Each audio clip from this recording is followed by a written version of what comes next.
Good morning. Morning మ్యాగజైన్కి స్వాగతం. ప్రముఖ దినపత్రికలు వస్తున్న వార్తలు వెనక జరుగుతున్న పరిణామాలు చూద్దాం.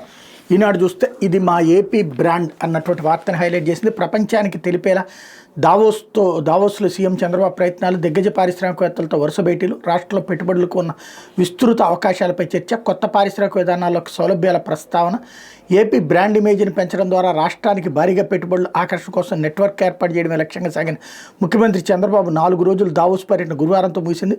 ప్రపంచ పెట్టుబడుల సదస్సులో పాల్గొన్న ఆయన ప్రముఖ సంస్థల సీఈఓలు, అధిపతులు, పలు దేశాల ప్రతినిధులతో చర్చలు జరిపారు. వివిధ రంగాలకు చెందిన సుమారు 15 అత్యున్నత వాణిజ్య సంస్థల ప్రతినిధులు సమావేశమయ్యారు. రౌండ్ టేబుల్ సమావేశాలు, సదస్సులో విరామం లేకుండా గడిపారు. రాష్ట్రంలో పెట్టుబడులకు ఉన్న అవకాశాలు, అందుకు అనువైన పరిస్థితులు వివరించారు. 4 రోజులు దావోస్ పర్యటన ముగించుకుని గురువారం అర్ధరాత్రి పొద్దుపోయిన తర్వాత ఢిల్లీకి చేరుకున్నారు. దావోస్ నుంచి రాష్ట్రానికి తిరిగి వచ్చే ముందు వరకు సీఎం వివిధ సంస్థల అధిపతులు, వివిధ రంగాల ప్రముఖులతో సమావేశమై రాష్ట్రాభివృద్ధి కోసం చర్చలు జరిపారు. ప్రఖ్యాత పర్యావరణవేత్త చే హోల్డింగ్స్ వైస్ చైర్మన్ ఆండ్రీ హాప్తో సమావేశమయ్యారు. యూఎస్డీపీ అధినేత అచిమ్ స్ట్రైనర్తో భేటీ అయ్యారు. మొదటి రోజు దావోస్ పర్యటనలో భాగంగా స్విస్మెన్ ఓర్లెకాన్, ఆంగ్స్ పిస్టర్, స్విస్ టెక్స్టైల్ సీఈఓలతో సమావేశమయ్యారు అన్నట్టు వార్తని హైలైట్ చేశారు. ఏదైనా సరే మనకి నచ్చిన వాడైతే ఎలా రాయాలి, నచ్చని వాడైతే ఎట్లా రాయాలి అన్నటువంటిది ఇక్కడే కనబడుతుంది. ఒక్క ఎంఓయూ కూడా కుదరనటువంటి దావోస్ టూర్. గతంలో జగన్ వెళ్ళాడు, ఒక్క టర్మ్ వెళ్ళాడు. అప్పుడు నిధులు అప్పుడైతే ఎంఓయూలు కుదిరినాయి. కొన్ని ఇక్కడ పారిశ్రామికవేత్తలు అక్కడ కుదుర్చుకున్నటువంటివి ఉన్నాయి, కొన్ని అక్కడియే నడిచినాయి. అయితే ఆ తర్వాతన దావోస్ అనేది పెద్దగా ఉపయోగపడట్లేదనేసి మానేశారు. సరే, దాంట్లో వెదర్ అన్నారా, అక్కడ చలి అన్నారా, వీటికి భయపడిపోయారు. ఇట్లాంటివి చాలా సెటైర్లు వేస్తూ వచ్చారు. దావోస్ ఇప్పుడు ముందు మనది మనం చక్కదిద్దుకోకుండా అక్కడికి వెళ్తే ఒరిగేది లేదు, ఒక సరైనటువంటి సిస్టమ్ లేకుండా ఇక్కడ అన్నటువంటి తేలుతోంది. 5 పైసలు కూడా పెట్టుబడి రాకపోతే ఇంతమందితో మీటింగ్ అయ్యారు అని రాసి గొప్పగా ప్రొజెక్ట్ చేశారు. ఇదే జగన్ వెళ్ళి రాకపోతే ఏమని రాసేవాళ్ళు? జగన్మోహన్ చూసి పైసా కూడా ఎవడో పెట్టుబడి పెట్టట్లేదని రాసేవాళ్ళు. జగన్మోహన్ చూస్తే పారిశ్రామికవేత్తలు పారిపోయారని రాసేవాళ్ళు. కానీ ఇప్పుడు పారిశ్రామికవేత్తలతో మీటింగ్లు అయినాయి అన్నటువంటి కోణంలో, ఏదో వచ్చేయబోతున్నాయి అన్నటువంటి కోణంలో వార్త. అంటే మనకి నచ్చినోడైతే ఏమీ రాలేదు 5 పైసలు కూడా అన్నటువంటి వార్తకు కూడా బాగా బిజీగా గడిపారు, విపరీతంగా గడిపారు. అందరితో మీటింగ్లు అయ్యారు, 14 మందితో మీట్ అయ్యారు, 15 మందితో మీటింగ్ అయ్యారని చెప్పుకునేటటువంటి పరిస్థితిలో ఉన్నాం మనం. అది స్పెషల్. అంటే జర్నలిజం ఎలా ఉంటుంది ఆంధ్రప్రదేశ్లో అనేటటువంటి తెలుసుకోవాల్సిన అంశం. లేకపోతే విశాఖ ఉక్కు ప్రైవేటీకరణ జరగదు, ఉద్యోగుల వేతన బకాయిలు త్వరలో చెల్లిస్తాం, విలీనానికి సెయిల్ అంగీకరించిందనేది అవాస్తవం. కేంద్ర సహాయ మంత్రి శ్రీనివాస్ వర్మ. విశాఖ స్టీల్ ప్లాంట్ ప్రైవేటీకరణ జరగదని కేంద్ర ఉక్కు భారీ పరిశ్రమల శాఖ సహాయ మంత్రి భూపతిరాజు శ్రీనివాస్ వర్మ తెలిపారు. పశ్చిమ గోదావరి జిల్లా భీమవరంలో గురువారం ఆయన విలేకరులతో మాట్లాడారు. తీవ్ర నష్టాల్లో ఉన్న విశాఖ ఉక్కు కర్మాగారాన్ని గట్టెక్కించేందుకు కేంద్రం 11,440 కోట్ల భారీ ప్యాకేజీ ప్రకటించింది. ప్రైవేటీకరణ నుంచి ఉక్కు కర్మాగారాన్ని మినహాయించి ఆందోళన మనోభావాలను కాపాడేందుకు ప్రధాని నరేంద్ర మోడీ నాయకత్వంలో ఎన్డీఏ ప్రభుత్వం భారీ ప్యాకేజీ ఇచ్చింది. ఏపీ చరిత్రలో పరిశ్రమను కాపాడేందుకు ఇచ్చిన అతిపెద్ద ప్యాకేజీ ఇదే. కార్మికులకు అక్టోబర్లో కొంత, నవంబర్ డిసెంబర్ నెలలకు ఉన్న 230 కోట్ల బకాయిలు త్వరలో చెల్లిస్తాం. 30,000 కోట్ల అప్పు ఉన్న ఉక్కు కర్మాగారానికి ఇప్పటివరకు 13,090 కోట్ల ప్యాకేజీని కేంద్రం ఇచ్చింది. గత ప్రభుత్వం రాయబరేలీలో 2,100 కోట్ల అనవసర పెట్టుబడులు పెట్టడంతోనే విశాఖ ఉక్కుకు నష్టాలు వచ్చాయి. మరో భారీ ప్యాకేజీ కూడా భవిష్యత్తులో ఇస్తామని ఉక్కు శాఖ మంత్రి కుమారస్వామి ప్రకటించారన్నటువంటి విషయాన్ని హైలైట్ చేశారు. లేకపోతే కాగ్నిజెంట్ నుంచి త్వరలో శుభవార్త. ఏపీ ప్రభుత్వ ప్రతిపాదనపై సంస్థ సానుకూల స్పందన. రాష్ట్రంలో టైర్ల తయారీ యూనిట్ పెట్టండి, అపోలో ప్రతినిధులను కోరిన మంత్రి లోకేష్. దావోస్లో పలువురు పారిశ్రామికవేత్తలతో భేటీ. కాగ్నిజెంట్ సీఈఓ రవికుమార్ బృందంతో సమావేశమైన మంత్రి లోకేష్ అన్నటువంటి వార్తని హైలైట్ చేశారు. లేకపోతే పోర్టులకి అనుసంధానంగా 8 పారిశ్రామిక నగరాలు మాస్టర్ ప్లాన్ తయారీకి ప్రతిపాదన. త్వరలో కన్సల్టెన్సీ నియామకానికి టెండర్లు. ఏపీ మ్యారిటైమ్ బోర్డు నిర్ణయం. రాష్ట్రంలోని ఓడర్ రేవుల వెంట పారిశ్రామిక నగరాలను అభివృద్ధి చేయాలి ప్రభుత్వం భావిస్తోంది. ఈ మేరకు పోర్టు పరిధిలో వాటి అభివృద్ధికి మాస్టర్ ప్లాన్ తయారు చేయించాలని ఏపీ మ్యారిటైమ్ బోర్డు నిర్ణయించింది. రాష్ట్రంలో ప్రస్తుత నిర్మాణంలో ఉన్న వాటితో కలిపి మొత్తం 6 పోర్టుల పరిధిలో 8 క్లస్టర్ల అభివృద్ధికి ప్రణాళిక రూపొందించేందుకు కన్సల్టెన్సీ సంస్థల ఎంపిక కోసం ప్రభుత్వం టెండర్లు పిలవబోతోంది. పోర్టుల అవసరాల మేరకు ప్రణాళికలు రూపొందించాలని అధికారులు భావిస్తున్నారు. వాటిలో గోదాములు, లాజిస్టిక్ సదుపాయాలకు అభివృద్ధి చేయడం ద్వారా భారీ మొత్తంలో పెట్టుబడులను ఆకర్షించే అవకాశం ఉందని అధికారులు చెబుతున్నారు. ఆంధ్రప్రదేశ్ మ్యారిటైమ్ పాలసీ 2024కు అనుగుణంగా అధికారులు ప్రణాళికలు రూపొందిస్తున్నారు అన్నట్టు వార్తని హైలైట్ చేశారు. లేకపోతే వీసీల నియామకం ఎవరి చేతుల్లోకి, కులపతుల అధికారాలు పెంచేలా యూజీసీ ముసాయిదా అమల్లోకి వస్తే రాష్ట్ర ప్రభుత్వాల పాత్ర నామమాత్రం. వర్సిటీలో ఉపకులపతుల నియామకం, అధ్యాపకుల అర్హతలకు సంబంధించి విశ్వవిద్యాలయాల నిధుల సంఘం విడుదల చేసిన కొత్త నిబంధనల ముసాయిదాపై విద్యావేత్తల నుంచి వ్యతిరేకత వ్యక్తం అవుతుంది. ఈ ముసాయిదా అమల్లోకి వస్తే వీసీల నియామకంలో రాష్ట్ర ప్రభుత్వాలకు ప్రాధాన్యం లేకుండా పోతుందని పెదవిరుస్తున్నారు. వర్సిటీలు, కళాశాలల అధ్యాపకులు, అకాడమిక్ సిబ్బంది నియామకం, పదోన్నతులు, కనీస అర్హతలు, ఉన్నత విద్యలో ప్రమాణాల నిర్వహణకి చర్యల పేరుతో యూజీసీ ఇటీవల ముసాయిదా విడుదల చేసింది. అందులో వీసీలు, అధ్యాపకుల నియామకాలు, పదోన్నతుల నిబంధనలు వెల్లడించి సూచనలు ఆహ్వానించింది. దాన్ని వ్యతిరేకిస్తూ కొన్ని రాష్ట్రాలు కేంద్రానికి లేఖలు పంపగా మరికొన్ని పంపేందుకు సిద్ధమవుతున్నాయి. రాష్ట్రంలో రాజీవ్ గాంధీ విజ్ఞాన సాంకేతిక విశ్వవిద్యాలయం మినహా అన్ని వర్సిటీలకు కులపతులుగా గవర్నర్ ఉన్నారు. ముసాయిదా అమల్లోకి వస్తే వీసీల నియామకంలో ఛాన్సలర్ ప్రాధాన్యం పెరిగి రాష్ట్ర ప్రభుత్వ పాత్ర నామమాత్రంగా మారుతుంది అన్నట్టు వార్తను హైలైట్. చాలా మంచి ఆలోచన. ఇప్పటికీ యూనివర్సిటీ అంటే ఇదివరకు అసలు ప్రభుత్వాలతో, రాష్ట్ర ప్రభుత్వాలతో సంబంధమే ఉండేది కాదు, చక్కగా నడిచినాయి. ఆ రోజున ఆంధ్ర విశ్వవిద్యాలయం అంటే గొప్పగా చదువుకున్నారు, ఉస్మానియా యూనివర్సిటీ అంటే గొప్పగా చదువుకున్నారు, నాగార్జున యూనివర్సిటీ అంటే గొప్పగా చెప్పుకున్నాం, వెంకటేశ్వర యూనివర్సిటీ అద్భుతంగా చెప్పుకున్నాం. ఇప్పుడు ఎంత దరిద్రంగా తయారైనాయి అంటే రాజకీయ పార్టీల కార్యాలయాల్లాగా తయారయ్యి రాజకీయ పార్టీల ప్రమేయంతో సర్వనాశనమైన విద్యా వ్యవస్థను బాగు చేయడానికి నరేంద్ర మోడీ సంకల్పంతో ప్రయత్నాలు చేస్తుంటే దాన్ని చెడగొట్టే దిక్కుమాలిన వార్తలు రాసుకొస్తున్నారు. అదేదో రాష్ట్రాలకు అన్యాయం జరిగిపోతుంది అన్నటువంటి పనికిమాలిన వార్తలు. రాజకీయ జోక్యం ఎందుకు ఉండాలి, రాష్ట్రాల జోక్యం ఎందుకు ఉండాలి? యూనివర్సిటీలు యూజీసీ డబ్బులు ఇస్తున్నటువంటి సందర్భంలో అది తప్పుడు వార్తలు రాయడం మానుకుని రెచ్చగొట్టే వార్తలు రాయడం మానుకుంటే బాగుంటుంది. లేకపోతే రామ్ గోపాల్ వర్మకి 3 నెలల జైలు శిక్ష, అరెస్ట్ వారెంట్ జారీ చేసిన ముంబై కోర్టు.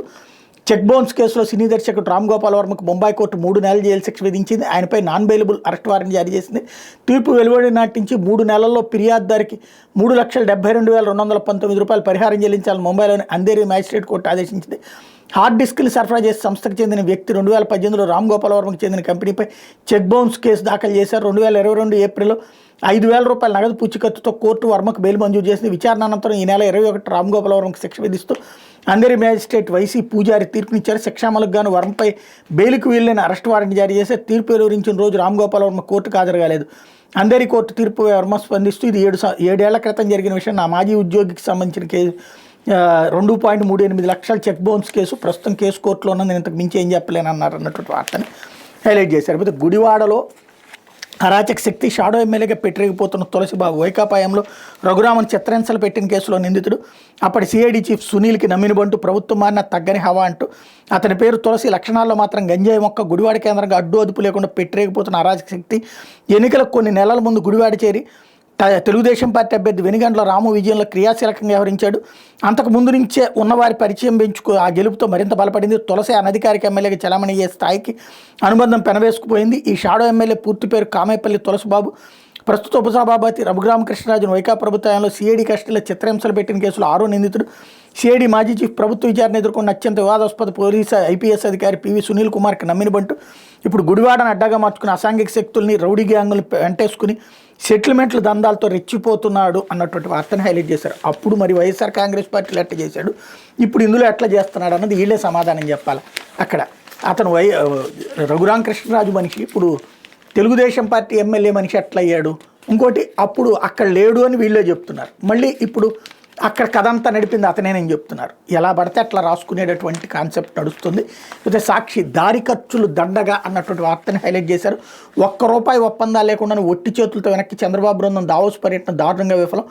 రెడ్ బుక్ రాజ్యాంగంతో ఏపీలో పెట్టుబడులకు, పారిశ్రామికవేత్తలు విముఖత, ఎంఓయూలకు ఏ ఒక్కరు ముందుకు రానివైన ప్రసంగాలు, ప్రెస్ మీట్లు, స్వీగొప్పలకే బాబు పరిమితం. మహారాష్ట్రకు 16 లక్షల కోట్లకు పైగా పెట్టుబడులు వరద. 2022లో దావోస్లో 1.26 లక్షల కోట్లతో వైఎస్ జగన్ పెట్టుబడులు ఒప్పందాలు అంటూ దాదాపు 6 నెలల ముందే దావోస్ పరిణిపై హడావిడి. విమానం దెక్క ముందే జాతీయ మీడియాలో పబ్లిసిటీ, వరుస వేటలు, తన పుట్టినరోజును కూడా పట్టించుకొని ఎముకలు కొరికే చెల్లో చిన్నబాబు పాదయాత్ర, అప్పుడు ఐటీ, ఇప్పుడు ఏఐ, బిల్గేట్స్తో బాబు ఫోటోలు అంటూ ప్రచారం. ఇవన్నీ చూస్తే సీఎం చంద్రబాబు బృందం విదేశాల నుంచి లక్షల కోట్ల పెట్టుబడులు రప్పించింది అనుకుంటారు. కనీసం కీలక ఒప్పందాలైనా కుదిరే అనుకుంటారు. కానీ దావోస్ పర్యటనకి 80 కోట్లకు పైగా ప్రజాధనాన్ని వెచ్చించిన సీఎం చంద్రబాబు ₹1 ఒప్పందాలు లేకుండా ఒట్టి చేతులతో వెనుదిరిగారు అన్నటువంటి వార్తని హైలైట్ చేశారు. లేకపోతే పోలవరానికి ఉరేసి బనకచెర్లకు గోదావరి బనకచెర్ల అనుసంధానంపై కేంద్రానికి రాష్ట్రం పంపిన నివేదికపై నిపుణుల విస్మయం. పోలవరం ప్రాజెక్టులో 42 మీటర్ల నుంచి బనకచెర్లకు నీటిని తరలించేలా ప్రతిపాదన, కానీ ప్రాజెక్టులో నీటి మట్టం 41.15 మీటర్లకే అంగీకరించిన రాష్ట్ర ప్రభుత్వం. ఆ స్థాయిలో నీటిని నిల్వ చేస్తే ఆయకట్టుకే నీళ్ళు అందవంటున్న నిపుణులు. ఇక బనకచెర్లకు జలాల తరలింపు అసాధ్యమని స్పష్టీకరణ. 45.72 మీటర్లలో నీటిని నిల్వ చేస్తేనే వరదను గరిష్టంగా ఒడిచిపెట్టే అవకాశం. గోదావరి ట్రిబ్యునల్ పోలవరం ప్రాజెక్టు 45.72 మీటర్ల ఎత్తుతో 194 టీఎంసీ నిల్వ చేసేలా నిర్మించుకోవడానికి అనుమతించింది. ఆ మేరకే ప్రాజెక్టులో గరిష్ట స్థాయిలో నీటిని నిల్వ చేసేలా 55 మీటర్ల ఎత్తులో స్పిల్వేను 2021 జూన్ 11 నాటికే ప్రభుత్వం పూర్తి చేసింది. కానీ కేంద్ర కేబినెట్ గత ఏడాది ఆగస్టులో 41.15 మీటర్ల ఎత్తు మేరకే నీటి నిల్వకు ఆమోదం తెలిపింది. దీన్ని రాష్ట్ర ప్రభుత్వం వ్యతిరేకించలేదు. అంటే 41.15 మీటర్ల ఎత్తు వరకే నీటిని నిల్వ చేసేందుకు అవకాశం ఉంది. అదే జరిగితే కనుక ఇప్పుడు బనకచెర్లకి 42 మీటర్ల నుంచి నీళ్ళు ఇవ్వడం కష్టం అన్నటువంటి వార్తని హైలైట్ చేశారు. లేకపోతే మెడికల్ కళపై కత్తి 2025-26లో కొత్త కాలేజీల కోసం ఎన్ఎంసీకి దరఖాస్తు చేయడం లేదని కూటమి సర్కార్ వెల్లడి. నూతన కాలేజీలను ప్రైవేట్ పరం చేసేందుకు సన్నద్ధం. అప్పటికి 700 ఎంబీబీఎస్ సీట్లు ఇప్పటికే 700 ఎంబీబీఎస్ సీట్లు కోల్పోయిన విద్యార్థులు ఈసారైనా కొత్త కాలేజీలు వస్తాయని ఆశతో లాంగ్ టర్మ్ శిక్షణతో సిద్ధం. 2 ఏళ్లలో ఏకంగా 2450 సీట్లు నష్టపోతున్నటువంటి వైను కొత్త వైద్య కళాశాలల సేఫ్ క్లోజ్ కమిటీ అంటూ పీపీపీ పద్ధతిలో ప్రైవేటు కొత్త వైద్య కళాశాల నిలిపేసిన నిర్మాణాల పరిరక్షణ కమిటీ నియామకం. పార్వతీపురం వైద్య కళాశాల టెండర్ల రద్దు ఉత్తర్వులు జారీ చేసిన ప్రభుత్వం అన్నటువంటి వార్తని హైలైట్ చేశారు. ఇంతకంటే నీచం సిగ్గుమాలిన చర్య ఆంధ్రప్రదేశ్ చరిత్రలో మరొకటి ఉండదేమో. ఇక్కడ ఎంబీబీఎస్ చదువుకోవడం కోసం గిలగిలలాడిపోతారు, రష్యాకి పోతారు, ఉక్రెయిన్కి పోతారు, దిక్కుమాలిన దేశాలకు వెళ్ళి లక్షలు తగలేసుకుని మన పిల్లలు చదువుతున్నారంటే ఆ తల్లిదండ్రుల ఆకాంక్ష.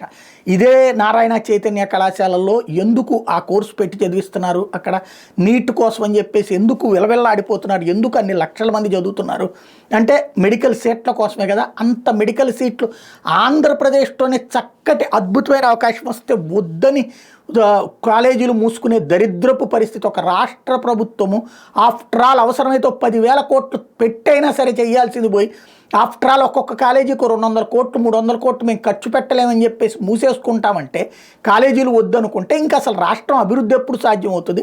ఇక్కడున్న ప్రజల జీవితాల్లో కడుపులు కొట్టడం కాదా? ఇక్కడ ఉన్నటువంటి పిల్లలకి తక్కువ రేటుకి ఎంబీబీఎస్ సీట్లు వచ్చేటటువంటి అవకాశాన్ని కోల్పోవడం కాదా? మళ్ళీ వీళ్ళెళ్ళి ఎక్కడెక్కడో బ్రతకాల్సిన పరిస్థితి కాదా? ఇదేమన్నా విజన్ అంటారా? దీన్ని గొప్పతనం అంటారా? ఆలోచించుకోవాల్సినటువంటి పరిస్థితి. ఇంతకంటే సిగ్గుమాలినటువంటి నిర్ణయం. దీన్ని సమర్థించేటటువంటి వాళ్ళని ఇక ఏ చెప్పుతో కొట్టాలో అర్థం కానటువంటి పరిస్థితి. లేకపోతే సర్కారు మోసం, చదువులకి దూరం. వైఎస్ఆర్సీపీ ఎమ్మెల్సీ లేళ్ల అప్పిరెడ్డి విద్యార్థుల ఫీజు బకాయిలు వెంటనే చెల్లించాలి, లేదంటే ఫిబ్రవరి 5న వైఎస్ఆర్సీపీ ఫీజు పోరు. ఆ రోజు రాష్ట్ర వ్యాప్తంగా జిల్లా కలెక్టర్ల విజ్ఞప్తులు. కూటమి ప్రభుత్వం ఫీజు రీఎంబర్స్మెంట్ ఇవ్వకపోవడంతో పేద విద్యార్థులు అర్ధాంతరంగా చదువులకు దూరం అవుతున్నారు. సర్టిఫికెట్లు ఇవ్వకుండా కాలేజీల యాజమాన్యాలు విద్యార్థులు వేధిస్తున్నాయని వైఎస్ఆర్సీపీ కేంద్ర కార్యాలయం ఇన్ఛార్జ్ ఎమ్మెల్సీ లేళ్ల అప్పిరెడ్డి మండిపడ్డారు. ప్రభుత్వం తక్షణమే దాదాపు 4,000 కోట్ల ఫీజు బకాయిలు విడుదల చేయాలని డిమాండ్ చేశారు. ప్రభుత్వం స్పందించకపోతే విద్యార్థుల తల్లిదండ్రుల పక్షాన ఫిబ్రవరి 5న వైఎస్ఆర్సీపీ ఆధ్వర్యంలో ఫీజు పోరు నిర్వహిస్తామని ప్రకటించారన్నటువంటి వార్తని హైలైట్ చేశారు. అయితే వీఆర్ఎస్కి ఒప్పుకోలేదని టీచర్లకు వేధింపులు, పాఠశాలలోకి రాకుండా గేటు బయటే నిలిపేత.